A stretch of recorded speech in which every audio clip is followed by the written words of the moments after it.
خورشید و قمر سرکار سے لے کر ضیاء آئے.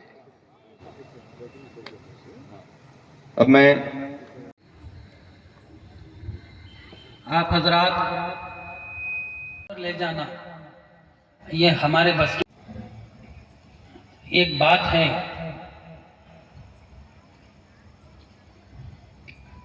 بغدادی صاحب کی بغیر کان کے سن سکتے ہیں، بغیر پیر کے چل سکتے ہیں، بغیر پیسے کے کچھ خرید سکتے ہیں، بغیر بیوی کے کچھ ہو سکتا ہے. زندگی چل رہی ہے آج کل بیویوں سے چل رہی ہے، بیویوں سے چل رہی ہے. کیوں؟ اس لیے کہ بیوی ہی ایسی ہے. تو عورتوں کو بھی یہی خطاب کرتا ہوں کہ آپ حضرات اپنے گھروں میں نماز پڑھنے کا اہتمام کرو. رسول اللہ صلی اللہ علیہ وسلم نے یہی فرمایا، جس گھر میں عورت نماز نہیں پڑھتی وہ گھر نہیں بلکہ خبر ہے، بلکہ وہ خبر ہے. اپنے گھروں کو خبر مت بناؤ. ایک لڑکی، ایک عورت جب گھر میں نماز پڑھتی ہے تو تم سمجھتے ہو ہم دیکھتے ہیں ایک عورت، لیکن قدرت کہتی ہے وہ ایک نہیں ہے، پورا خاندان پڑھ رہا ہے، پورا خاندان پڑھ رہا ہے اس کا اثر. کیونکہ ایک عورت ایک نہیں ہوتی. جب بیاہ ہو کر جاتی ہے تو اکیلی نہیں جاتی، جانے کے بعد میں خاندان بن جاتا ہے.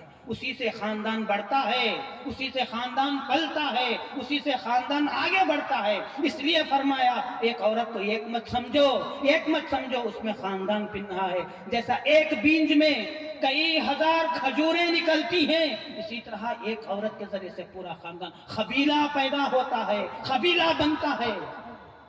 تو اس لیے عورتوں سے یہی فقیر کہتا ہے کہ صرف مردوں سے خطاب کرتے. اب عورتیں بیٹھے رہتے ہیں، کیا ہمارا کچھ بھی بولے نہیں نا میاں، آپ کو چلے گئے، بولے نہیں حضرت یہ وہ نہیں. دیکھو رسول اللہ صلی اللہ علیہ وسلم عورتوں سے خطاب کرتے ہوئے یہی فرمایا کہ عورتوں کو چاہیے کہ ہمیشہ جب بھی نماز پڑھتے ہیں تو وضو کر لیا کریں.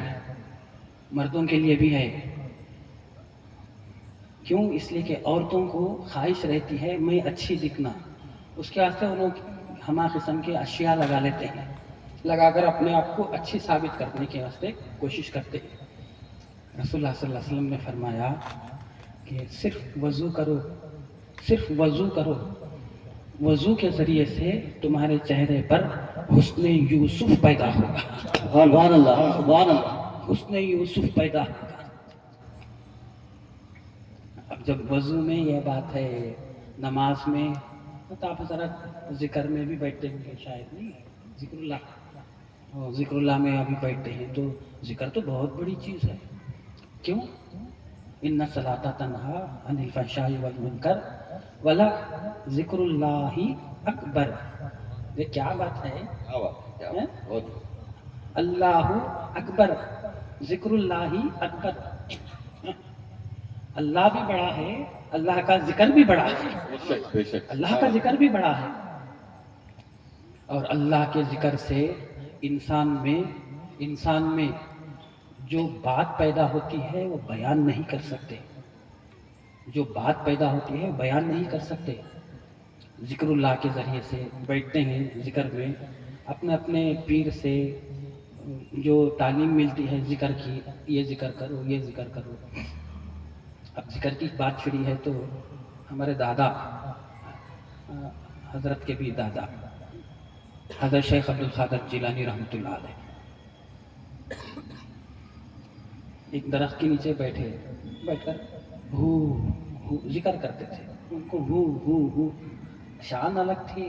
عبد القادر جیلانی رحمۃ اللہ علیہ کی غوث پاک ہو، دستگیر ہو، کیا کہتے ہیں، شان الگ تھی. بس بیٹھے ہو کرتے تھے. اب وہ درخت پر ایک چھوٹی چڑیا بیٹھی تھی، دیکھی سنی، ارے ہو کی آواز آ رہی ہے، ہو کی آواز آ رہی ہے. تو اس نے بھی ہو کا ورد کرنے لگ گئی. تو خواجہ نے سنا، ارے میرا ذکر ایک چھوٹی سی مخلوق کر رہی ہے. کہا کہ نہیں کرنا. نہیں میں کرتی ہوں. 5 منٹ بھی نہیں گزرے، گھونسلے کو آگ لگ گئی، اسی میں جل گئی، جل کر مر گئی. تو پوچھا خواجہ یہ کیا بات ہے؟ تو کہا کہ یہ روح میں جو عشق خداوندی ہے اس کی آگ جو پیدا ہوتی ہے اس کو سنبھالنے کی طاقت ہونا چاہیے روح میں، لیکن وہ سنبھالی نہیں، عشق کی آگ ایسی لگی کہ جس کی وجہ سے وہ آگ ظاہر ہو گئی اور گھونسلے کے ساتھ جل کر وہ مر گئی۔ جب ذکر اللہ میں بیٹھتے ہیں تو روح میں یہ بات ہے تو ہمارے دل میں کیا کیفیت پیدا ہوتی ہوگی۔ اس لیے کہتے ہیں اللہ کا ذکر کثرت کے ساتھ کیا کرو، یا ایھا الذین آمنوا اذکروا اللہ ذکرا کثیرا وسبحوہ بکرۃ واصیلا۔ اے ایمان والو، اللہ کو کثرت کے ساتھ یاد کرو، صبح شام یاد کرو، صبح شام یاد کرو۔ وعلی جنوبہم وعلی جنوبکم، ان کی ہر کروٹ پر وہ لوگ یاد کرتے ہیں، تم اپنی اپنی ہر کروٹ پر اللہ کا ذکر کیا کرو، اللہ کا ذکر کیا کرو۔ کیوں؟ اس لیے کہ رسول اللہ صلی اللہ علیہ وسلم نے فرمایا بغیر ذکر کے ایک سانس بھی نکلتی ہے، ایک سانس بھی نکلتی ہے گویا بنی اسرائیل کے پیغمبروں میں سے ایک پیغمبر کو قتل کرنے کے برابر۔ علی قدر مصطفیٰ کی کر رہے ہیں، ادھر علی ادھر اللہ قدر کر رہے ہیں، دونوں مل کر رسول اللہ کی قدر کر رہے ہیں۔ علی کیسا قدر کی ہے، حضرت علی کرم اللہ وجہہ کیسا قدر کی ہے۔ ابھی پیدا بھی نہیں ہوئے، معاف کرنا عورتیں، اگر ابھی پیدا بھی نہیں ہوئے، شکم مبارک میں آپ ہیں رسول اللہ صلی اللہ علیہ وسلم، جیسے ہی گھر کے اندر تشریف لاتے ہیں، ابھی شکم مبارک میں ہے فاطمہ بنت اسد کے، شکم مبارک میں ہے، جیسے ہی آتے ہیں حضرت علی کی نگاہیں دیکھیے آپ، دیکھتے ہی بی بی اپنی ماں کو کہتی ہیں، اپنی ماں کو ایسا کرتی ہیں جس کی وجہ سے اٹھ کر کھڑے ہو جاتی ہیں۔ جب ابو طالب یہ دیکھتے ہیں اور کہتے ہیں کہ کیا فاطمہ یہ کیا کرتی ہو تم، جیسے ہی محمد تشریف لاتے ہیں، محمد تشریف لاتے ہیں، بھتیجا تشریف لاتا ہے تو اٹھ کر کیوں کھڑے ہو جاتی ہو؟ تو فاطمہ نے کہا میں نہیں اٹھتی، یہ اندر والا اٹھا رہا ہے۔ سبحان اللہ، سبحان اللہ، سبحان میں اللہ۔ نہیں اٹھتی، یہ اندر والا اٹھا رہا ہے۔ کیا ہے یہ قدر ہو رہی ہے رسول اللہ صلی اللہ علیہ وسلم کی قدر، رسول اللہ صلی اللہ علیہ وسلم کی قدر۔ جب پیدا ہوئے تو کیا قدر ہوئی، پیدا ہوئے حضرت علی کرم اللہ وجہہ کعبۃ اللہ میں ہیں اور 3 دن تک نہ آنکھ کھولتے ہیں، نہ کچھ بولتے ہیں، نہ کچھ پیتے ہیں، نہ کچھ سنتے ہیں۔ یہ 3 دن کے بعد میں کعبۃ اللہ میں، یہ مکہ مکرمہ میں یہ بات پھیل چکی ہے، پھیل چکی کہ ابو طالب کو ایک بچہ پیدا ہوا ہے، نہ دیکھتا ہے، نہ بولتا ہے، نہ سنتا ہے۔ یہ بات معلوم ہوتے ہی رسول اللہ صلی اللہ علیہ وسلم کعبۃ اللہ کے اندر تشریف لے جاتے ہیں، دروازہ کھولے، دروازہ کھولے، قدر رسول اللہ کی ہو رہی ہے۔ 3 دن تک کچھ بھی کھائے نہیں، 3 دن تک دیکھے نہیں، 3 دن تک کچھ بھی سنے نہیں، 3 دن تک کچھ بھی پیے نہیں، بس ایک ہی جگہ پڑے ہوئے ہیں فاطمہ بنت اسد کے پاس۔ دروازہ کھولنا تھا کعبۃ اللہ کا، وہ دروازہ کھولتے ہی جو ہوا رسول اللہ صلی اللہ علیہ وسلم کے جسم اقدس سے ٹچ کرتی ہوئی، چھوتی ہوئی جو گئی، جاتی گئی، جیسے ہی وہاں پہنچی جہاں حضرت علی ہاتھ میں موجود تھے، ان کے ناک میں رسول اللہ صلی اللہ علیہ وسلم کی خوشبو آئی تو آپ نے حرکت دی اور مسکرانے لگے۔ مصطفیٰ کی قدر ہو رہی ہے، مصطفیٰ کی قدر ہو رہی ہے۔ اور پھر اس کے بعد میں بی بی فاطمہ اپنے چچا جان سے کہتے ہیں رسول اللہ صلی اللہ علیہ وسلم چچی وہ بچے کو مجھے دے دو، تو رسول اللہ صلی اللہ علیہ وسلم کے ہاتھ میں آئے، ہاتھ میں آتے ہی رسول اللہ صلی اللہ علیہ وسلم کے ہاتھ میں آئے، حضرت علی کرم اللہ وجہہ آنکھ کھول کر دیکھا، رسول اللہ کو دیکھا، نہ ماں کو دیکھا نہ باپ کو دیکھا، آنکھ کھولے دیکھ کر فرمایا میں آیا ہوں تمہارے دیدار کے لیے آیا ہوں۔ سبحان اللہ، سبحان اللہ، نعرے تکبیر، نعرے رسالت۔ تو کیا قدر ہے رسول اللہ صلی اللہ علیہ وسلم کی قدر کی۔ پھر سنو آپ، قدر ہوئی، قدر ہوئی تو ابو طالب، اب ان کو کیا کہنا ہے معلوم نہیں ہے، ابو طالب بھی کہہ دیتے ہیں۔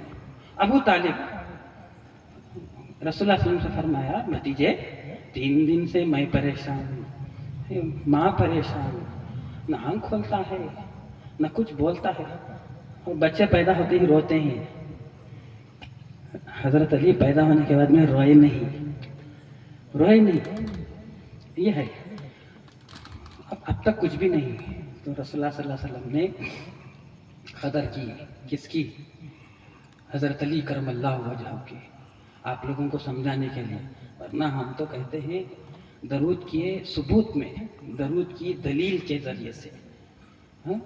درود کے ماتحت علیہ السلام، حضرت علی علیہ السلام، ہاں؟ اللہم صلی علی محمد وعلی آل محمد، ہم بھیجتے نہیں، خدا کے پاس پہنچ جاتی ہے، درود پہنچتا ہے، وہاں سے بھیجتا ہے خدا تعالیٰ، محمد پر اور آل محمد پر درود وہاں سے بھیجتا ہے۔ تو قدر تو رسول اللہ صلی اللہ علیہ وسلم نے ابھی نہیں ہوا، نہیں کچھ بھی نہیں کھایا، 3 دن ہو گئے، رسول اللہ صلی اللہ علیہ وسلم اپنی زبان لے جاتے ہیں، حضرت علی کے منہ میں دیتے ہیں، ملتے ہیں، جو ملنے کی اشتیاق رکھتے ہیں، حضرت علی جو ہے چوسنے لگ جاتے ہیں، اچھا چوس لیتے ہیں، اس کے بعد میں سب کہتے ہیں رسول اللہ کی زبان چوسے حضرت علی، چوسا حضرت علی، لیکن رب کہتا ہے رسول اللہ کی زبان نہیں، قرآن کو چوس لیا، سبحان اللہ، سبحان اللہ، قرآن کو چوس لیا۔ ارے جذبات میں بول دیے، نہیں، حدیث ہے، العلی مع القرآن والقرآن مع العلی، سبحان علی بے شک بے شک علی قرآن کے ساتھ، اور قرآن بھی علی کے ساتھ ہے، اور قرآن بھی علی کے ساتھ ہے۔ اور رسول اللہ صلی اللہ علیہ وسلم نے فرمایا، وہ جو ایک جماعت حضرت علی کے فضائل کو بیان کرنے کی وجہ سے اصل میں ہیں، وہ فضیلت ہیں، مگر ان کے استعمال کرنے کی وجہ سے اگر ہم ارے انہوں بھی ویسا بولنے لگ گئی نا، ان کو ویسا بولنے لگ گئی نا، کیا یہ نہیں نا، ہاں؟ انتقال ہوگا۔ ارے سوال پوچھنا تھا ان سے سوال پوچھنا تھا، اب نہیں ہے تو نام نہیں لیتا، کہنے والوں نے کہا کہ نبی نہیں تو کیا ہوا، علی موجود ہیں، علی موجود ہیں، پوچھو جو سوال پوچھنا چاہتے ہیں پوچھو، علی موجود ہیں۔ تو پوچھا گیا کہ یا علی، ایک پھل ایسا ہے جو سب کھاتے ہیں ختم ہوتا نہیں، سب کھاتے ہیں مگر ختم ہوتا نہیں، نہ کم ہوتا ہے نہ ختم ہوتا ہے۔ تو حضرت علی نے سوال ختم ہوتے ہی جواب دے دیا، قرآن، سبحان اللہ، قرآن سب کھاتے ہیں، سب استعمال کرتے ہیں، مگر ہے جیسا ویسا ہے۔ تو کتنے سوالات پوچھے حضرت علی سے، عمر فاروق رضی اللہ عنہ تو یہ نہیں، یہ سوال کا جواب تو میری تلوار دے گی، یہ سوال کا جواب میری تلوار دے گی۔ تو کہا کہ عمر تھوڑا رک جاؤ، میں اس کا جواب قرآن سے دوں گا، قرآن سے دوں گا اس کا جواب۔ پوچھا سوال کیا ہے؟ کہا کہ اللہ کے پاس کیا نہیں ہے۔ اللہ کے پاس کیا نہیں ہے؟ اٹھے عمر فاروق، اٹھے۔ حضرت علی نے فرمایا کہ قرآن میں ہے، وہ قرآن میں ہے۔ تو حضرت علی نے فرمایا اللہ کے پاس ظلم نہیں ہے، اللہ کے پاس ظلم نہیں سبحان اللہ سبحان اللہ ظلم بے نہیں شک بے اللہ شک کے پاس۔ اب کتنے ایسے سوالات ہیں، اگر آپ کو سنائیں گے تو آپ کو معلوم ہوگا کہ